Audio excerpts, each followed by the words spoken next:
चामोर्शी हरणघाट मार्गाची दुरावस्था आणि खड्डेमय रस्त्यांमुळे वारंवार होणारे अपघात, विद्यार्थ्यांचे हाल व रुग्णवाहिका अडकण्याच्या घटना यावरून आझाद समाज पार्टी व काँग्रेसने भेंडाळा येथे तीव्र चक्काजाम आंदोलन केले। या आंदोलनाचे नेतृत्व आझाद समाज पार्टीचे प्रदेश सचिव धर्मानंद मेश्राम, जिल्हाध्यक्ष राज बनसोड, काँग्रेस तालुकाध्यक्ष प्रमोद भगत यांनी केले। आंदोलनात परिसरातील नागरिक, कार्यकर्ते आणि विद्यार्थ्यांचा मोठा सहभाग दिसून आला। विद्यार्थ्यांनी रस्ता नसल्यामुळे रोज जीव धोक्यात घालावा लागतो अशी तक्रार केली। काँग्रेस तालुकाध्यक्ष प्रमोद भगत यांनी प्रशासनाला इशारा देत म्हटले, थातर मातूर काम केल्यास गप्प बसणार नाही।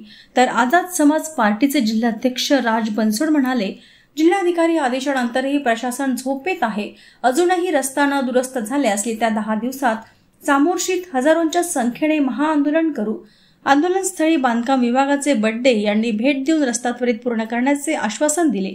या प्रसंगी आझाद समाज पार्टीचे प्रदेश सचिव धर्मानंद मेश्राम व युवा अध्यक्ष विवेक खोब्रागडे यांनी देखील मार्गदर्शन केले।